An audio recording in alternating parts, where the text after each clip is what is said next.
Queridos irmãos, chegamos ao terceiro domingo do Advento, que é tradicionalmente chamado de o Domingo da Alegria, justamente porque nós lemos na antífona de entrada da missa de hoje aquelas palavras de São Paulo: Gaudete semper in Domino, alegrai-vos sempre no Senhor, iterum dico, gaudete.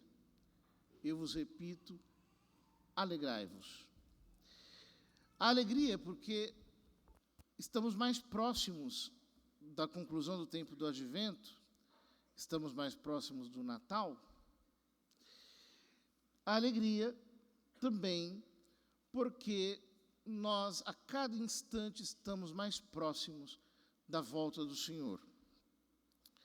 Hoje, a liturgia coloca no foco de nossa atenção essa figura tão marcante no Evangelho, que é a figura de São João Batista.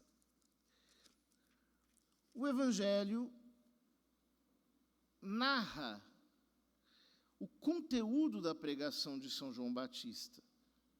E aqui nós temos algo que é peculiar ao Evangelho de São Lucas. Somente São Lucas nos transmite o conteúdo da pregação de São João Batista. Os demais evangelistas descrevem a sua atuação, mas São Lucas, o conteúdo da sua pregação.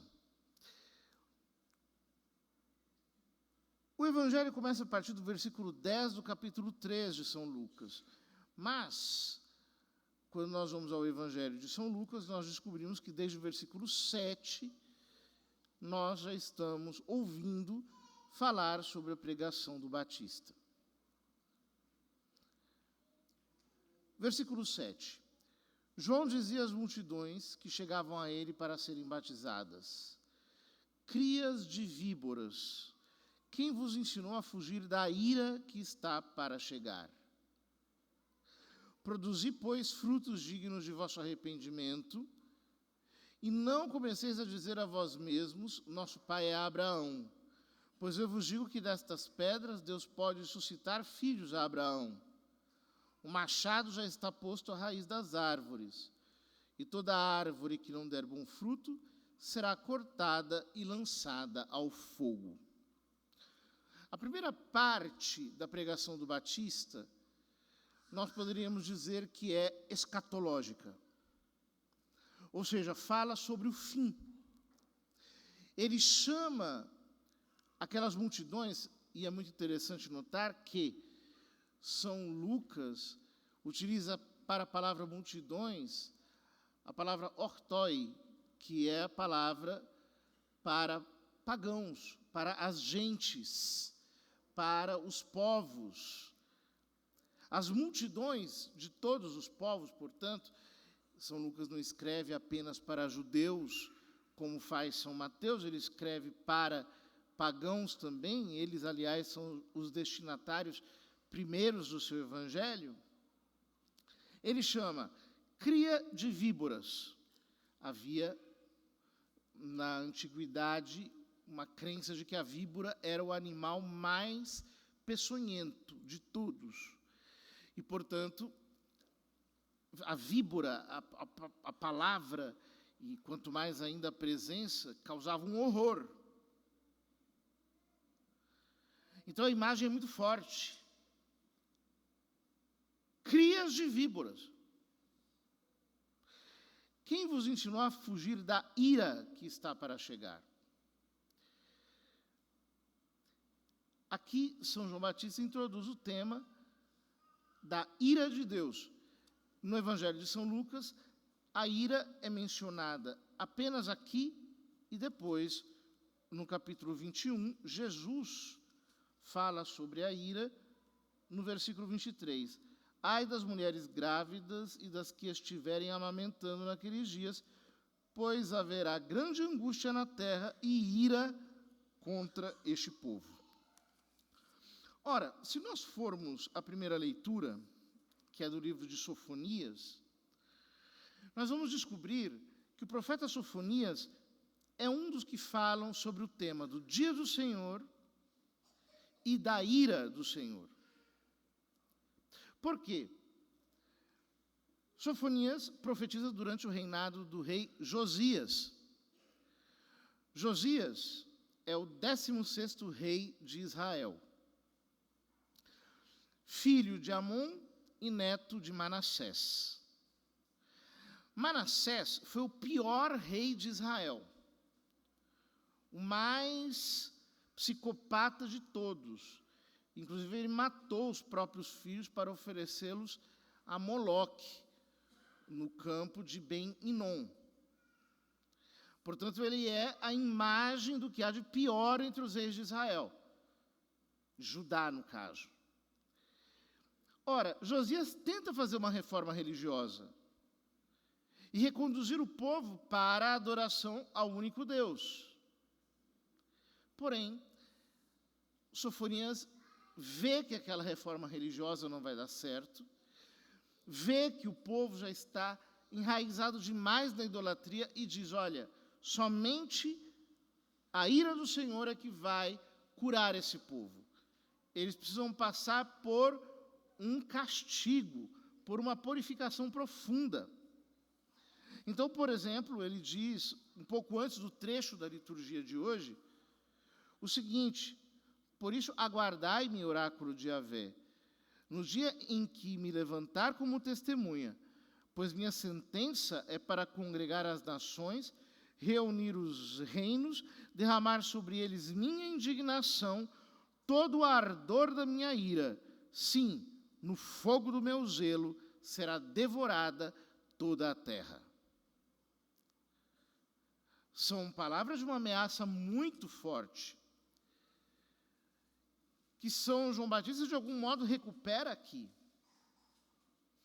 Ele diz, produzi, pois, frutos dignos de arrependimento, frutos dignos de vossa metanoia, é a palavra grega, de vossa mudança de pensamento.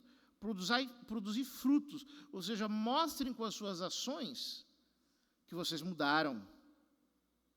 E não comeceis a dizer a vós mesmos, nosso pai é Abraão, coisa típica dos judeus. Somos filhos de Abraão, somos a semente de Abraão. Porque, de fato, são da descendência sanguínea de Abraão. Pois eu vos digo que destas pedras Deus pode suscitar filhos a Abraão. Ou seja, não existe um único modo de ser filho de Abraão. É uma grande ironia.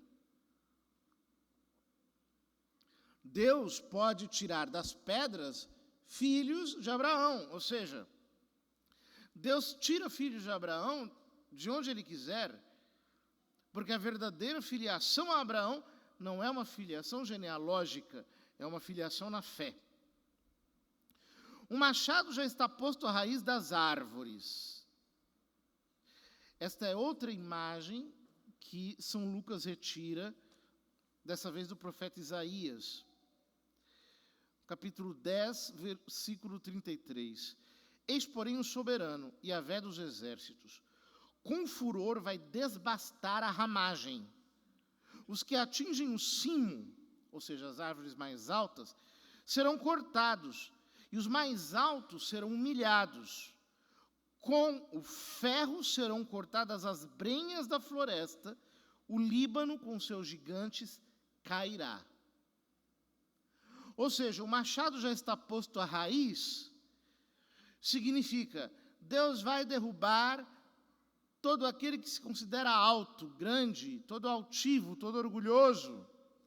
Não pensem que vocês estão seguros com as suas ideias de salvação. O machado já está posto à raiz.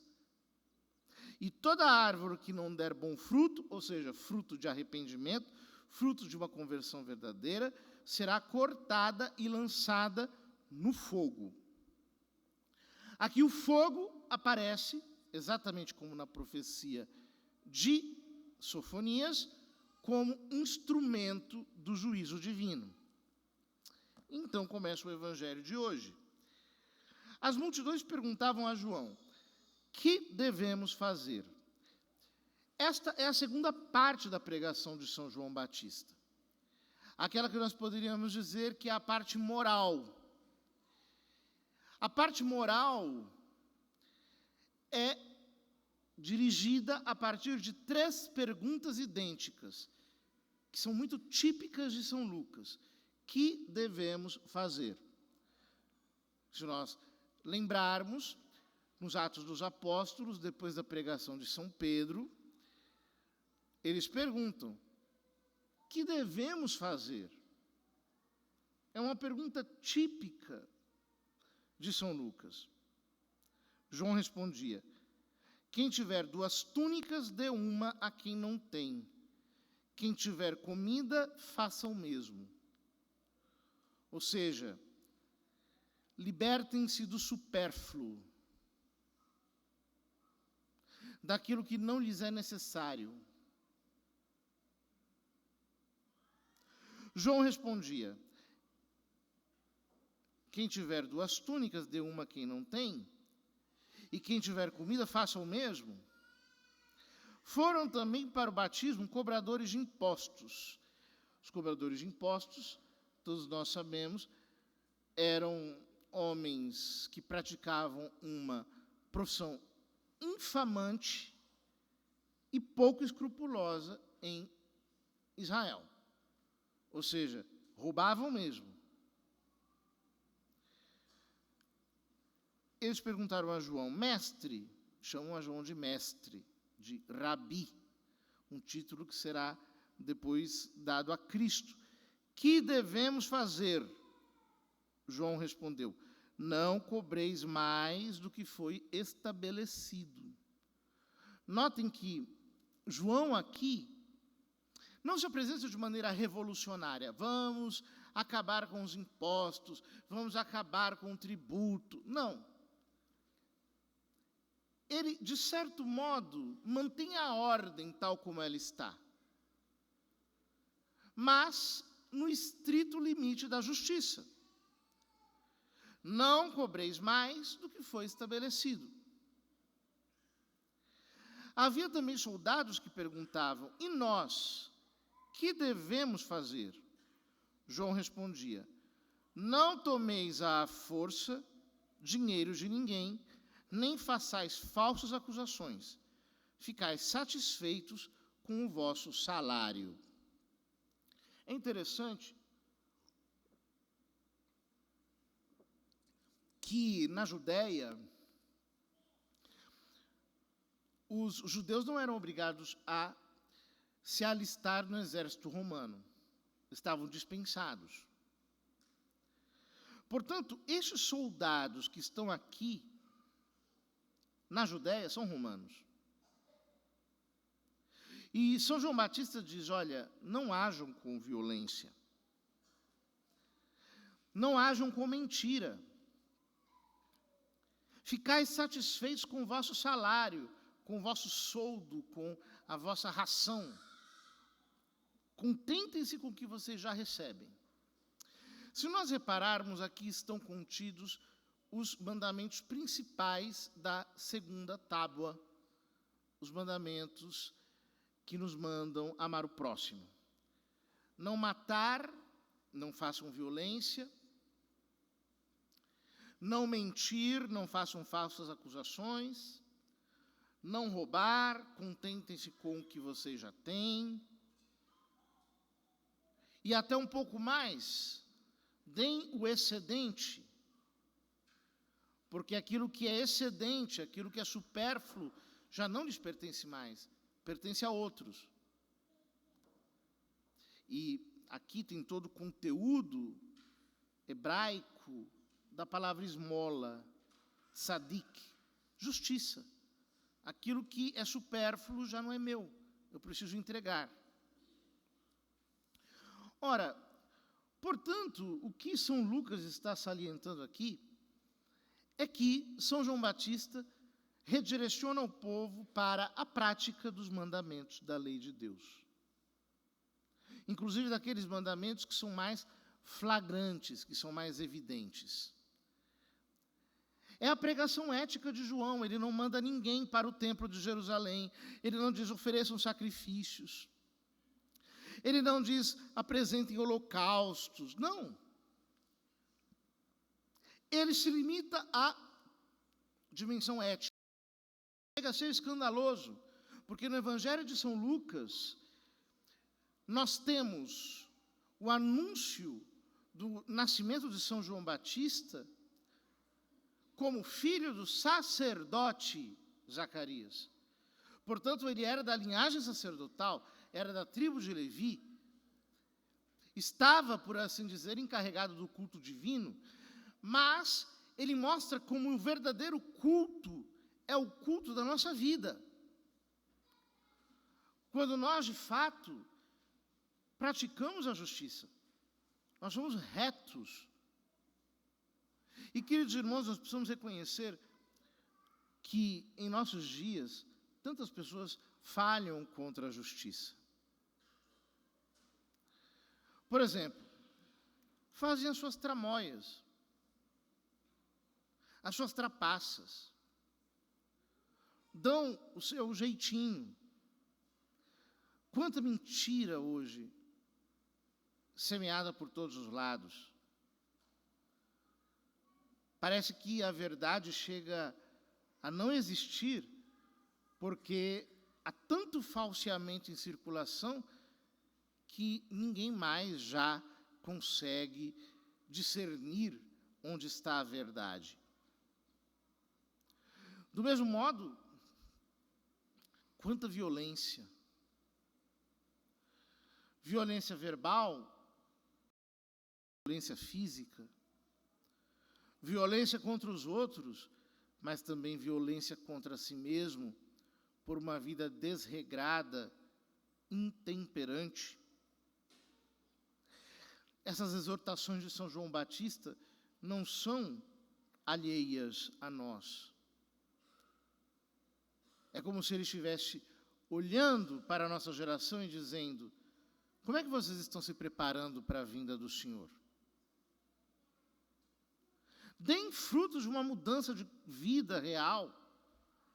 Não é possível que um cristão seja a mesma coisa que um pagão, que a conversa do cristão seja igual à conversa de um pagão, que as práticas de um cristão sejam iguais às práticas de um pagão, que as preferências de um cristão sejam iguais às preferências de um pagão. Deem frutos de penitência, deem frutos de mudança, de conversão. Vocês precisam ser mais justos, vocês precisam ser mais verdadeiros, vocês precisam ser mais mansos, vocês precisam ser mais misericordiosos, mais caridosos. Então, começa a terceira parte da pregação do Batista. O povo estava na expectativa e todos se perguntavam no seu íntimo se João não seria o Messias. Por isso, João declarou a todos: eu vos batizo com água, mas virá aquele que é mais forte do que eu. Então ele chama de Jesus de o mais forte. O mais forte. É muito interessante isso, porque quando nós utilizamos a palavra Messias, Cristo, com 2000 anos de carga de cristianismo, nós não percebemos a originalidade que ela tem nos dias de João Batista.